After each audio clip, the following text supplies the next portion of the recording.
Hi friends, this is Meena. Welcome back to Meena styles. ఈరోజు అయితే నా నైట్ డిన్నర్ ఇది. నైట్ అసలు రైస్ తినాలనిపించట్లేదు, అందుకే మొత్తం రాగి ముద్ద కాకుండా కొంచెం రైస్ వేసి కూడా చేస్తారు కదా, అలా చేసుకొని కొంచెం ఒక రాగి ముద్ద తిందాం, కొంచెం రైస్ తిందామని ఇలా చేశాను. రైస్ ఒక సైడ్ వేడివేడిగా రైస్ అవుతుంది.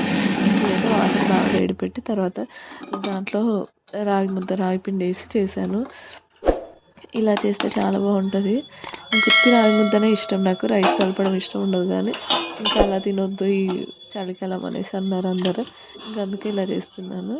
ఇంకా మా సైడ్ అయితే రాగి ముద్ద తినొద్దు, చల్లవలకు వస్తుంది అది ఇది అని అంటారు, కానీ అది ఏం కాదంట, చాలా మందిని తెలుసుకొని చేస్తున్నాను.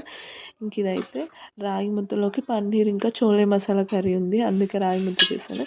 ఇదైతే మునగాకు ఫ్రై, ఇది కూడా వీడియో తీశాను, ఇంకా ఎడిట్ చేయలేదు, అది కూడా పెడతాను.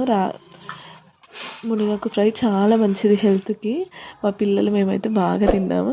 మీరు కూడా చేసుకోండి. ఎలా చేయాలో నేను వీడియో తీసాను, ఆ వీడియో కూడా సెండ్ చేస్తాను. వీడియో కావాలంటే ఎస్ అని కామెంట్ చేయండి, పెడతాను. Thank you for